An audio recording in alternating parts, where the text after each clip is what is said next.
ঘড়িতে সময় হচ্ছে এখন 12টা এরকম। আর একটু আগে আগে আজকে বের হয়ে যেতেছি, কারণ হচ্ছে আজকে সিএফ মোটো নামে একটা ব্র্যান্ডের হচ্ছে 3টা বাইকের লঞ্চিং হবে। এর মধ্যে 250 সিসি 300 সিসির সেগমেন্ট আছে, দুইটা সম্ভবত 250 স্পোর্টস অ্যান্ড নেকেড, আর একটা হচ্ছে স্পোর্টস 300 সিসির বাইকের লঞ্চিং আছে। অ্যান্ড নতুন নতুন তো অনেক বাইক আসতেছে, অনেকের দাম বেশি পড়তেছে, অনেকের দাম কম পড়তেছে। এখন সিএফ মোটো তাদের বাইকের দাম কিরকম রাখতেছে এটা আজকের লঞ্চিং প্রোগ্রামে গেলেই বোঝা যাবে। এই জন্য একটু এক্সাইটেড যে আসলে জাপানি বা ইন্ডিয়ান বা ইন্দোনেশিয়ান বা থাইল্যান্ড থেকে যে বাইকগুলো আসতেছে, এর সাথে চায়না থেকে যে বাইকগুলো আসতেছে, এগুলা কতটুকু বিট করতে পারবে এবং কোয়ালিটি কিরকম দিতেছে এটা দেখার জন্য একটু এক্সাইটেড। এই জন্য আগে আগে একটু বেড়ে যেতেছি। অলরেডি প্রোগ্রাম শুরু হয়ে গেছে, কিন্তু লঞ্চিং এখনো হয় নাই। শুনছি টেস্ট রাইডের ব্যবস্থা এগুলাও থাকবে। চলেন যাই, গিয়ে দেখি কি অবস্থা। আর ওই দিক থেকে হচ্ছে আসতেছে শুভ ভাই, জীবন ভাই, অশ্রু ভাই, সবাই একসাথে মজা করবো, টেস্ট রাইড দিব অ্যান্ড বাইকের প্রাইস আজকের ভিডিওতে রিভিল করতে পারবো। চলেন তাহলে বাইক স্টার্ট দিয়ে বের হয়ে যাই।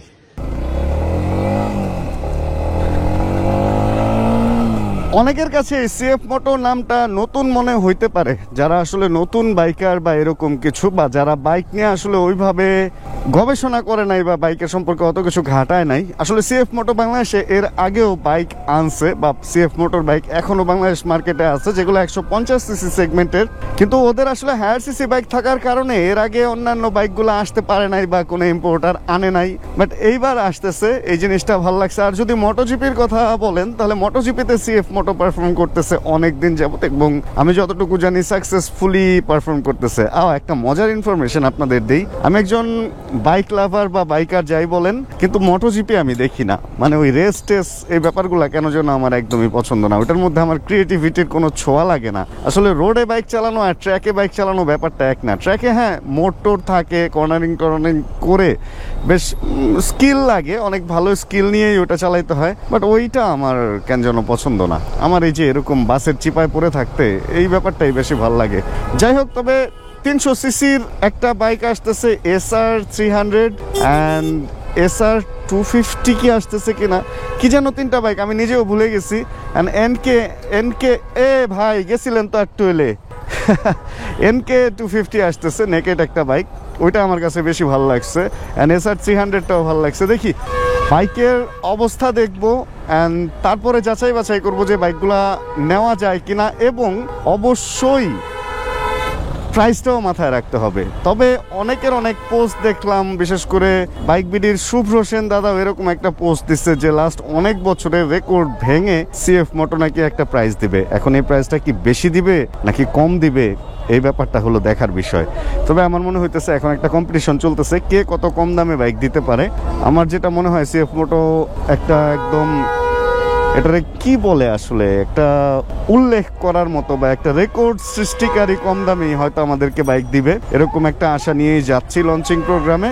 আর লেগে থাকেন, চলেন দেখি কিরকম প্রাইস দেয়। তবে কম দিলে আমাদের সবার জন্যই ভালো, ক্রয় ক্ষমতার মধ্যে থাকবে। অ্যান্ড আমি চাবো যে সিএফ মোটো যারা ইম্পোর্ট করতেছেন, যাতে বাইক বিক্রির পরেও পার্টস অ্যাভেলেবিলিটিটা খুব ভালো থাকে, আমরা যাতে সব পার্টস সব সময় যেটা যখন দরকার হয় পাই, তাহলে সিএফ মোটোটা বাংলাদেশে অবশ্যই অনেক ভালো করবে, এরকম একটা আশা নিয়েই আজকের ইভেন্টে যাইতেছি। চলেন দেখি এই জ্যাম ট্যাম্পার হয়ে যাইতে যাইতে না লঞ্চিং হয়ে যায়। আসলে প্রাইসটা সাথে সাথে শোনার যে একটা মজা, আর পরে গিয়ে মানে আনভেল হওয়ার পরে গিয়ে ওইটা মজাটা নাই। আমি তো বেরোইছিলাম ঠিক টাইমেই, কিন্তু এই জ্যামেই তো আমাকে পুরা এরকম জ্যাম এয়ারপোর্টে, কি যে একটা অবস্থা, একদম মানে বিশ্রী লাগে এটা রেগুলার। আচ্ছা চলেন কাটায় যাই কোনোভাবে। অবশেষে চলে আসছে হচ্ছে আমরা কুড়িল ফ্লাইওভারে। এনেও বলাই তো হয় না আজকের ইভেন্ট কই, ওই যে ICCB হল 4-এ হচ্ছে আজকের ইভেন্ট। একটু আগে জীবন ভাই ফোন দিছিল, ফোন দিয়ে ভাবছে যে BICC-তে হচ্ছে ইভেন্ট, মানে ওই যে চিন্মৈত্রী যেটাকে আমরা বলি। বলতেছে আপনি আসেন, এদিক দিয়ে যাওয়ার সময় আমাকে নিয়ে যায়। না বলি কি ব্যাপার ভাই, কি বলেন, আমি মিরপুর হয়ে পরে আবার এই বসুন্ধরা আসবো বা ICCB আসবো, এই হলো একটা অবস্থা চলতেছে। আর এখানে সবাইকে একটা কোড দিয়ে দেওয়া হয়েছে, ওই কোডটা এন্ট্রির সময় লাগবে। এই কোডটা দিলে সুবিধা হচ্ছে, মানে এমনিতে যে কেউ এখানে চাইলেই ঢুকে যাইতে পারবে না। এটা একটা ভালো ব্যাপার, কারণ এই সমস্ত ইভেন্টগুলোতে অ্যারেঞ্জমেন্ট থাকে, বিভিন্ন রকম টেস্ট রাইড, আরও অনেক কিছু ফুড টুড অনেক কিছুর ব্যাপার থাকে। এই জন্য কোডটা খুব জরুরি। এই তো রাইড দ্য ফিউচার, মোটামুটি সবাই চলে আসছে, আমি একটু লেট করে ফেলছি আমার যেটা মনে হইতেছে। অ্যান্ড বসুন্ধরা এই কনভেনশনগুলোতে ঢুকতে হইলে এখানে হচ্ছে পাস নেওয়া লাগে, পার্কিং কার্ড। থ্যাংক ইউ ভাইয়া। এই সিএফ মোটর তো অনেক রকম বাইক আছে, ওদের ডার্ট বাইকও আছে। অন্য কোনো ইভেন্টই হইতেছে না আজকে এই সকাল, আবার এই সকালবেলা ইভেন্ট হবো থেকে এদিকে। সকালবেলা তো বিয়ে শাদী হয় না, বিয়ে শাদী হবে হলে বিকেল থেকে। আর আইসিসিবিতে নর্মালি দুপুরে বা এরকম কোনো ইভেন্ট আমি কখনো বিয়ের ইভেন্ট দেখি নাই। এখানে বেশিরভাগ ইভেন্টগুলোই দেখছি হচ্ছে সন্ধ্যার পরে।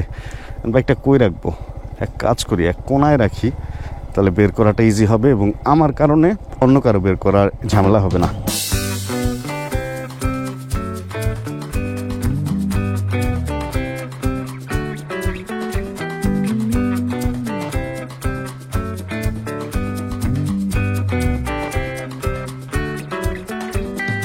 এর মধ্যে হচ্ছে লঞ্চিং হয়ে গেছে সবগুলা বাইক। শুধু লঞ্চিং না, লঞ্চিং এর সাথে আরো কিছু বাইক দেখানো হয়েছে যেগুলো হচ্ছে সামনে লঞ্চ করা হবে, মানে প্রাইস রিভিল করে নাই, কিন্তু বাইকগুলা দেখায় দেওয়া হয়েছে যে সামনে আরো কি কি বাইক আসতেছে। এর মধ্যে ক্রুজার বাইক আছে, স্কুটার আছে, তারপরে ডার্ট বাইকও একটা আছে, ওগুলা তো দেখলাম। আর 3টা বাইক হচ্ছে লঞ্চ করা হয়েছে যেগুলার প্রাইসও রিভিল করা হয়েছে। এগুলোর মধ্যে NK 250 যেটা, ওইটার প্রাইস রাখা হয়েছে 3,48,500। অ্যান্ড তারপরে হচ্ছে SR 250 যেটা, ওইটার প্রাইস রাখা হয়েছে হচ্ছে 3,88,500।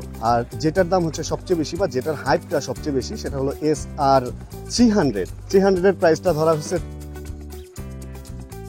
এই প্রাইসটা আমি শোনার পরে আমার কেমন লাগছে এটা তো আমি পরে বলবো। আপনারা শোনার পরে আপনাদের কি ঠিক লাগছে নাকি ভুল লাগছে নাকি বেশি লাগছে নাকি কম লাগছে, এটা অবশ্যই কমেন্ট করে জানাবেন। আর যেই জায়গাটাতে এখন আছি এটা হচ্ছে টেস্ট রাইডের যে গ্রাউন্ডটা।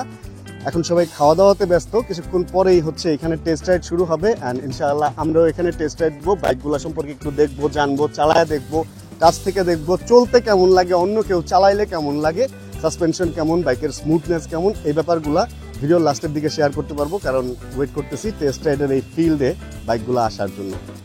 হল থেকে মোটামুটি সবাই একটু বাইরের দিকে এখন ঝোঁক নিতেছে। আর এখানে হচ্ছে বিশাল একটা লাইন লাগছে, ওনারা সবাই রেজিস্ট্রেশন করছে হচ্ছে টেস্ট রাইডের জন্য। সামনে টেস্ট রাইডের ফিল্ড, যেখানে একটু আগে আমি রেকর্ড করছিলাম আমার ভিডিওটা। কিছুক্ষণের মধ্যে টেস্ট রাইড শুরু হয়ে যাবে। অলরেডি বিকেলও হয়ে গেছে, সূর্য নিচে নেমে গেছে, 4টার কাছাকাছি বাজে, 4:45 এরকম বাজে আর কি। চলেন দেখি টেস্ট রাইডটা শুরু হোক। আর এই ভিড়ের মধ্যে মনে হয় না টেস্ট রাইড আজকে দেওয়ার সুযোগ হবে, পরবর্তীতে কখনো টেস্ট রাইড দিয়ে নিব। অনেক লোক টেস্ট রাইড দিতেছে। অলরেডি হচ্ছে টেস্ট রাইড শুরু হয়ে গেছে। এখানে নেকেটটা আছে, আর এখানে হচ্ছে ফেয়ারটা। অল্প জায়গার মধ্যে সবাই যতটুকু পারতেছে টেনে টুনে দেখতেছে যে আসলে স্মুথনেস কিরকম বাইকের। এই সাকিব ভাই, কেমন চলে? ভালো লাগছে? কমফোর্ট আছে?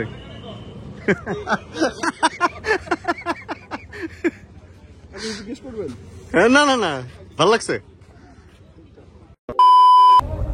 ওকে ভাই, 5:08 হচ্ছে সময়, বাইকে উঠে গেছি আর বের হয়ে যাবো এদিক থেকে। একা বের হবো না, আসছিলাম একা, সবার সাথে দেখা টাকা হইলো, সব ফুটেজ নেওয়া হয় নাই। ফারহান ভাই আছে এখানে, আর বাকিরা হচ্ছে সামনের দিকে। ভাই চলেন আমরা এখন একটু একসাথে যারা এখানে আসছিলাম সবাই একটু যাব পূর্বাচলের ভেতরে কোনো এক জায়গায়, হয়তো আমরা একটু বসে আড্ডা টাড্ডা দিব। অ্যান্ড ইভেন্ট ওয়াজ মানে ভালো ছিল, ইভেন্ট সবকিছু মিলে খারাপ লাগে নাই, বেশ মজা করতে। ভাই আসেন, বেশ মজা টজা করতে পারছি এটা। আর টেস্ট রাইডের ব্যবস্থা ছিল, অ্যান্ড টেস্ট রাইড দেই নাই কারণ সবাই টেস্ট রাইড দিতেছে, এই ভিড় ভাট্টার মধ্যে টেস্ট রাইড দিয়ে আর সবাইকে ডিস্টার্ব করতে চাই নাই, এই হলো ব্যাপার। দিব টেস্ট রাইড, এই খুব তাড়াতাড়ি হয়তো রিভিউ করার জন্য বাইক নিয়ে দেখি একটু রিভিউ ভিডিও বানাইতে হবে। এখনো পর্যন্ত সবাই আছে, আর সম্ভবত সন্ধ্যার পরেও টেস্ট রাইড চলবে, কারণ লাইট টাইট একদম সুন্দর করে লাগানো আছে। যাক চলেন দেখি ভাই ব্রাদাররা আসুক, তারপরে একসাথে বের হই, আমরা একটু আড্ডা টাড্ডা দিই। সম্ভবত সাকিব ভাইও যাবে আজকে আমাদের সাথে। এই তো ভাই ব্রাদার সব চলে আসছে। আর কেউ আছে? চলেন তাহলে এখান থেকে বের হইতে হলে আবার ওই যে কার্ড একটা নিয়ে ঢুকছিলাম, সেই কার্ডটা এখানে দিয়ে যেতে হবে। আমি কার্ডটা বুদ্ধি করে বাইরে বের করেই রাখছি, এই বের করতে যায় আবার আরো দেরি হয় গেটের মধ্যে। অনেক সময় যখন সব বাইকার একসাথে বের হবে তখন তো একটা বিশাল সিরিয়ালই লেগে যাবে। আর দাঁড়ান 300 ফিট রোডে উঠে প্রাইজ এগুলা নিয়ে একটু কথা বলি। থ্যাংক ইউ ভাইয়া, চলেন আগাই। আচ্ছা, প্রাইজের যে ব্যাপারটা, আসলে আমি একটা ব্যাপার একটা কথা আমি বাইকের ব্যাপারে সবসময় বলি, যাদের সাথে এমনিতে আমার সামনাসামনি দেখা হয়, যে বাইক কিন্তু কখনো বুড়া হয় না, বাইক কখনো বৃদ্ধ হয় না, বা বাইকের কখনো ওইভাবে বয়স হয় না, কারণ ইঞ্জিন নাম্বার আর চেসিস নাম্বার ছাড়া বাইকের মোটামুটি সব কিছু চেঞ্জ করা যায়। আর যেখানে আপনি প্রত্যেকটা জিনিস চেঞ্জ করতে পারবেন তখনই হচ্ছে ওই জিনিসটা আবার নতুন রূপ ধারণ করবে। এই জন্য বলবো যে সিএফ মোটো বা যত বাইকই বাংলাদেশে আসতেছে, যেহেতু সিএফ মোটো আমাদের দেশের জন্য হচ্ছে নতুন একটা ব্র্যান্ড বলতে গেলে, আমরা নতুনভাবে এটাকে যে চিনতেছি, এখন ইন্টারন্যাশনালি চিনে বা এটা অন্য ব্যাপার, আমাদের দেশে এটা নতুন আসতেছে অ্যান্ড একটু বেশি সিসির সেগমেন্ট নিয়ে তারা আসছে মার্কেটে। আমি বলবো যে পার্টসটা যাতে তারা অ্যাভেলেবেল রাখে সারা বাংলাদেশের যে কোনো কোণা থেকে, যাতে পার্টসটা পাওয়া যায়, যাতে এমন না হয় যে কোনো একটা বাইক কিনছে, কোনো একটা জিনিস নষ্ট হয়েছে, ওটাকে গ্যারেজে ফেলে রেখে দেন পার্টস খুঁজতে হইতেছে। এরকম না হইলে অবশ্যই সিএফ মোটো ভালো করবে। বাইকের কোয়ালিটি কাছে থেকে দেখছি ভালো, মানে সার্বিক দিক থেকে মজবুত বাইক। এখন স্পোর্টস বাইক তো স্পোর্টস বাইকের মতোই হবে। আর ওনাদের যে বাইকগুলো লঞ্চ হলো এগুলো হলো নেকেড স্পোর্টস বাইক আর স্পোর্টস বাইক, এই দুইটা সেগমেন্টই লঞ্চ হয়েছে। অ্যান্ড সামনে তো আরও কিছু আসতেছে, ওগুলো তো আমরা সামনে দেখবই। এই তো যাক, নতুন নতুন বাইক আসতেছে, এটাই হলো সবচেয়ে বড় কথা। ভালো লাগতেছে। অ্যান্ড সব কোম্পানির জন্যই থাকবে শুভকামনা, অ্যান্ড সব কোম্পানি যাতে ভালো করতে পারে, কারণ যত নতুন নতুন বাইক আসবে তত আমরা বাইকাররা হচ্ছে নতুন নতুন বাইক চালানোর সুযোগ পাবো এই দেশে। আর যেহেতু আমি রিভিউ করি, রিভিউ পারপাস হলেও সব বাইক একবার হলেও চালায় দেখার সুযোগ আমার হয়, আলহামদুলিল্লাহ, এই ব্যাপারটাও ভালো লাগে। আর এখানে তো মোটামুটি ঠান্ডা একদম কম পড়ে নাই রে ভাই। যাইতেছি তো সাহস করে পূর্বাচল ভাই ব্রাদারদের সাথে। এখন আমি ওইভাবে প্রোটেকশন নিয়ে আসি না, একটা ডবল পার্ট উইন্ড ব্রেকার নিয়ে আসছি ওয়েদারের, এইটা দিয়ে যতটুকু কভার করা যায়। আজকে দুপুরে মানে সকাল সকালই তো বেরিয়েছি বলতে গেলে, আমার জন্য তো এটাই সকাল। আমি ভাবছি যে হয়তো বিকেলের মধ্যে চলে যাবো, এখন ওনাদের পায়া যে আবার এদিকে যাবো এটা আমার মাথায় ছিল না, তাহলে আমি হয়তো জ্যাকেটটাই নিয়ে আসতাম। কারণ আমার বাইকের বাম পাশের লুকিং গ্লাসকে যেন বাঁকা করে রাখছে। আমি একটা জিনিস বুঝি না, বাইক রাখলেই লুকিং গ্লাসটা যে কেন বাঁকা করতে হবে? এখন আমার বাইক সরাইছে, ওটা নিয়ে আমার কোনো আপত্তি নাই, সরাইছো হয়তো সামনের বাইক বাইর করতে যা আমারটাকে সরাইতে লাগছে, বাট লুকিং গ্লাস কেন বাঁকা করতে হবে? এটা একটা বাজে অভ্যাস বাইকারদের।